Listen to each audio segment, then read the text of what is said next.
সব ফসল নষ্ট করে দিল গো। হায় হায় হায় হায়। মাধব এক চাষি, সামান্য এক চিলতে জমি চাষ করে সেই ফসল দিয়ে তার মা, বাবা, বউ, মেয়ের ও তার নিজের পেট চালায়। কিন্তু মাঝে মাঝেই কোথা থেকে ঝাঁকে ঝাঁকে হজারু এসে তার জমির ফসল নষ্ট করে দেয়। ওগো, ভর দুপুর বেলায় মাথায় হাত দিয়ে বসলে সংসারের অকল্যাণ হয়। আর অকল্যাণ। সবই আমাদের কপাল গো, সবই আমাদের কপাল। পূব পারে না হয়ে যদি পশ্চিম পারে আমাদের জমিটা হতো, তাহলে তো আর সজারুর উৎপাত থাকতো না, বলো। বাপ ঠাকুরদার জমিদার দিক বদলায় কি করে বলো? আমি বলি কি, তুমি বরঞ্চ একবার জমিদারের কাছে যাও, তাকে গিয়ে বলো না যে তোমাকে বিঘা খানিক জমি দিতে, যাতে অন্তত চাষ করে তার করটুকু শোধ করতে পারো। জমিদার কি আর আমার কথা শুনবে? তবু যখন বলছো, যাই একবার।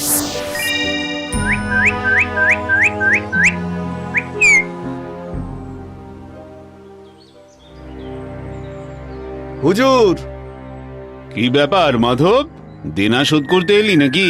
না হুজুর, তবে কি আবার ধার চাইতে এলি? একরকম তাই হুজুর। কিন্তু পুরনো দেনা সুদে আসলে না মেটালে আমি তো আর ধার দেব না। হুজুর, ঠিক তেমন নয়। বলছিলাম যে আপনি যদি আপনার কিছুটা জমি চাষ করতে দেন আর কি, মানে তাতে ফসল যা ফলবে তার 3 ভাগের 1 ভাগ আপনাকেই দিয়ে দেব। বিলের ধারের পতির জমিতে যদি চাষ করতে পারে মন্দ কি? আবার শোন, ওই বিলের ধারে বিঘা 5 জমি আছে, ওটা নিতে পারিস। কিন্তু ও যে পতির জমি হুজুর। সে নিতে হলে নে, না হলে থাক। না না, ঠিক আছে হুজুর, আমি ওতেই ফসল ফলাবো। তবে হ্যাঁ, জমি বাবদ প্রতি মাসে 4 টাকা করে দিবি। আচ্ছা হুজুর।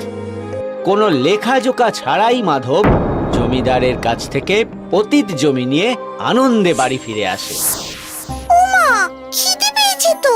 দিচ্ছি রে বাবা, দিচ্ছি। কি, এই নে, খেয়ে নে। শুধু ফ্যান আর নুন, একটু ভাত দিবি না মা? দেবো তো সোনা, ভাত তো দুপুর বেলায় দেবো। শুনছো, ওই বিলের ধারে 5 বিঘা জমি দিলেন জমিদার বাবু। সে কি গো, ওই বিলের জমি তো পতিত জমি। হ্যাঁ, আর ওই জমি বাবদ জমিদারকে মাসে 4 টাকা করে দিতেও হবে। এ তো মরার উপর খাঁড়ার ঘা গো। আর উপায় কি বউ? সে যে করেই হোক ওই জমিতে ফসল ফলাতেই হবে। বেশ, কাল থেকে আমিও যাব তোমার সাথে জমিতে চাষ করতে। মা, আমিও যাব তোমাদের সাহায্য করতে। যাবি? আমরা তাহলে সবাই মিলে ওই জমিতে সোনা ফলাবো। তাই যেন হয় বউ, তাই যেন হয়। এইভাবে জমি পরিষ্কার করে যখন লাঙল দেবার অবস্থায় এলো, তখনই হলো আসল সমস্যা। যাক, এবারে কাল থেকে জমিতে লাঙল দিতে পারবে। যাই, অন্যবারের মতো বিলুর কাছ থেকে গরু দুটো চেয়ে আনি গিয়ে। হ্যাঁ হ্যাঁ হ্যাঁ, যাও, কাল থেকেই তবে লাঙল দেওয়া যাবে। যাও যাও যাও। কিন্তু এবার আর বিলু মাধবকে গরু দিতে রাজি হয় না। না গো দাদা, আগে তোমার 2 কাঠা জমি ছিল তাই দিতাম, কিন্তু এখন ওই 5 বিঘে জমি চাষ করার জন্য আমি আমার গরু দিতে পারবো না গো।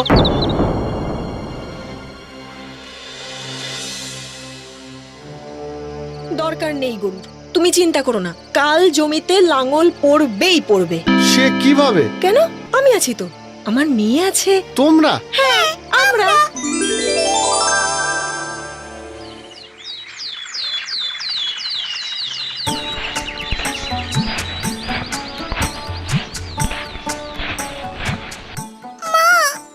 জল খাবো। যা মা, ওই গাছের তলায় আছে, যা।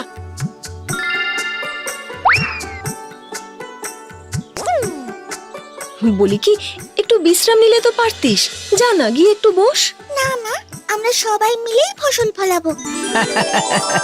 আরে বৃথা চেষ্টা করছো মাধব দাদা, এই জমিতে যদি ফসল ফলতো তবে কি আর জমিদার মশাই এতদিন ফেলে রাখতেন? হ্যাঁ, দেখি না ভাই চেষ্টা করে, ফল নিশ্চয়ই পাবো। আর পেলো তাই। কদিন পরে মাঠ সবুজ ধানে ভরে গেল। ধীরে ধীরে সেই সবুজ চারা বড় হয়ে সোনালি রং ধরল। তাই দেখে খুশিতে খুশিতে 3 জনের চোখে আর জল ধরে না। বাবা,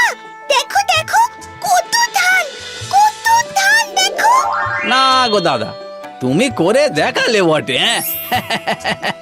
ঝাঁপিয়ে ফলেছে ধান। দেখো গো, দেখো দেখো, আমরা পেরেছি গো। জমিদারকে দিয়েও এত ধান থাকবে যে বিক্রি করে খেয়ে কুলোতে পারবো না আমরা। হ্যাঁ।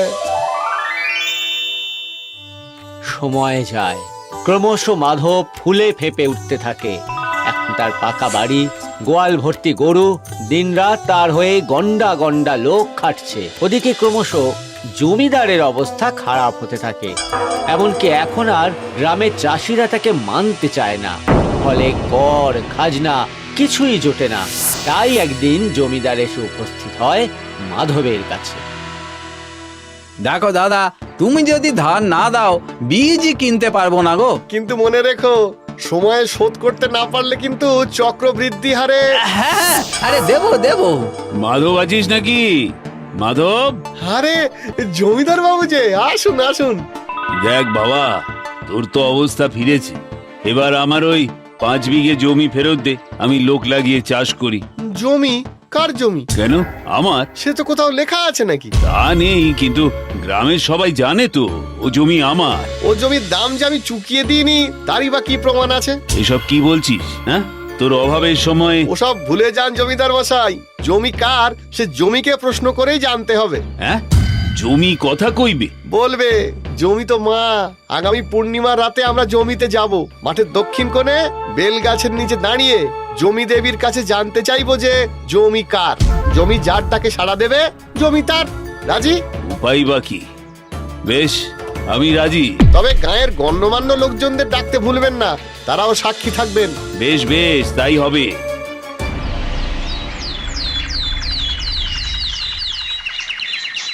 কিরে মা, পারবি তো? পারবো বাবা, পারবো। পূর্ণিমার দিন বেলা বেলি মায়ের সঙ্গে মেয়ে মাঠে চলে যায়। প্রথম প্রহর যেতেই জমিদার সহ গাঁয়ের গণ্যমান্য মানুষরা এসে হাজির হয়। নিন জমিদার মশাই, আপনি আগে বলুন। জমি তুমি কার? সে প্রশ্ন ফাঁকা মাঠে প্রতিধ্বনিত হয়ে ফিরে আসে। জমিদার এবার চিৎকার করে জানতে চায়, জমি তুমি কার? জমি তুমি কার? মাধব, এবার তুই ডাক দেখি। আচ্ছা বেশ। জমি তুমি কার? না না, এ কি? আবার ডাক দেখি। জমি তুমি কার?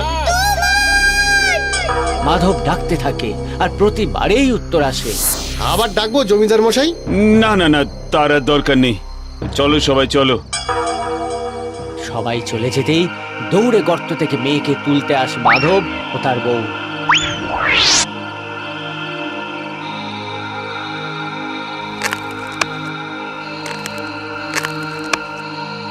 আয় আয় আয় মা, বেরিয়ে আয় মা। এতদিনে এই সমস্ত জমি এখন আমার।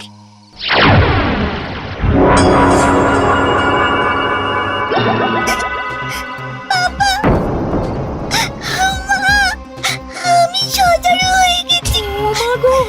এই দেখো, আমার সারা গায়ে কাঁটা। কি সর্বনাশ হলো গো! জমির নামে মিথ্যে বলার জন্য জমি দেবীর অভিশাপে আমি সজারু হয়ে গেছি। ওগো জমি যায় যাক, আমার মেয়ে তুমি ফিরিয়ে দাও। যেভাবে হোক তুমি আমার মেয়েকে ফিরিয়ে দাও। জমিদার মশাই, জমিদার মশাই, জমিদার মশাই, জমিদার মশাই, ফিরে আসুন। জমিদার সহ সবাই ফিরে আসতেই মাধব আর তার বউ জমিদারের পায়ে পড়ে ক্ষমা চায়। আপনি আমাদের ক্ষমা করে দিন। আমাদের ক্ষমা করুন। আমরা আমরা মিথ্যে বলেছি। এ জমি আপনার। ক্ষমা না করলে যে আমার মেয়ে সাপ মুক্ত হবে না। আহারে বেচারা, কাঁদিস না মাধব, আমি তোদের ক্ষমা করলাম। মা, পাখি, বাবা, আমার পাখি, আমাদের মেয়ে। মা, মা তুই ঠিক হয়ে গেছিস মারে।